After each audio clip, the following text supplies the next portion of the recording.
ബീഹാറിലെ തെരഞ്ഞെടുപ്പ് തോൽവിക്ക് പിന്നാലെ RJDയിൽ പൊട്ടിത്തെറി. ലാലു പ്രസാദ് യാദവിന്റെ മകൾ രോഹിണി ആചാര്യ പാർട്ടി വിട്ടു. കുടുംബവുമായുള്ള ബന്ധം അവസാനിപ്പിക്കുന്നുവെന്നും രോഹിണി എക്സിൽ കുറിച്ചു.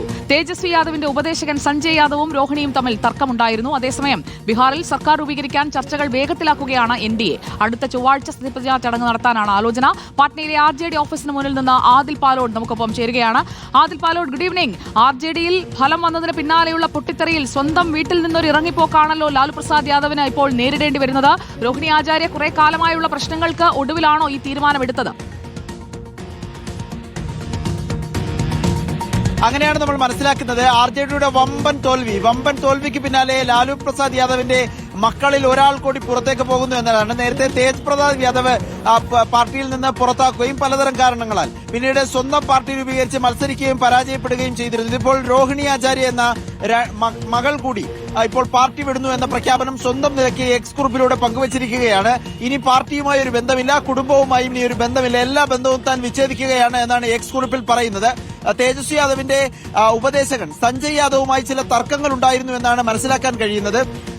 സഞ്ജയ് യാദവ് പറഞ്ഞതെല്ലാം താൻ ചെയ്തു, എല്ലാ കുറ്റവും താൻ ഏറ്റെടുക്കുകയാണ് എന്ന് എക്സിൽ കുറിച്ചുകൊണ്ടാണ് ഇപ്പോൾ പാർട്ടി വിടുന്നു എന്ന തീരുമാനം പ്രഖ്യാപിക്കുന്നത് രോഹിണി ആചാര്യ. ഏതായാലും വലിയ പൊട്ടിത്തെറി എന്ന് തന്നെ നമുക്ക് പറയേണ്ടി വരും.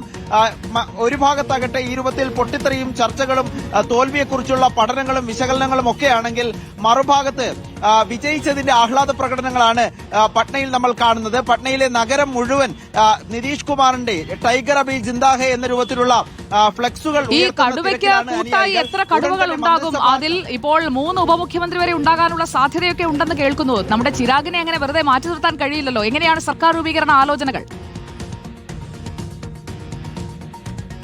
ഉറപ്പായും അതാണ്. ചിരാഗ് പസ്വാൻ 29 സീറ്റിൽ മത്സരിച്ച് 19 സീറ്റിൽ വിജയിച്ച ആളാണ്. അങ്ങനെ ഒഴിവാക്കാൻ കഴിയുന്ന സാഹചര്യമല്ല എന്ന് BJPക്കും അറിയാം. 2 ഉപമുഖ്യമന്ത്രിമാർ ഇപ്പോൾ തന്നെ BJPക്കുണ്ട്. അതുകൊണ്ട് തന്നെ അത് കുറയ്ക്കാൻ ഒരിക്കലും BJP തയ്യാറാകില്ല. 2 ഉപമുഖ്യമന്ത്രിമാരുണ്ടാകും. നിതീഷാണ് മുഖ്യമന്ത്രി എങ്കിലും വളരെ പ്രധാനപ്പെട്ട സ്ഥാനങ്ങൾ BJP ഏറ്റെടുക്കുമെന്നാണ് മനസ്സിലാക്കാൻ കഴിയുന്നത്. വളരെ പ്രധാനപ്പെട്ട വകുപ്പുകൾ BJP ഏറ്റെടുത്തേക്കും.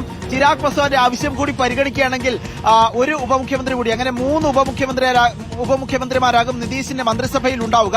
ഇത് സംബന്ധിച്ചുള്ള തീരുമാനങ്ങൾ ഉടൻ തന്നെ വരുമെന്ന് പ്രതീക്ഷിക്കുന്നു. നിതീഷ് കുമാറുമായി ഇന്ന് ചിരാഗ് പസ്വാൻ ചർച്ച നടത്തിയിട്ടുണ്ട്.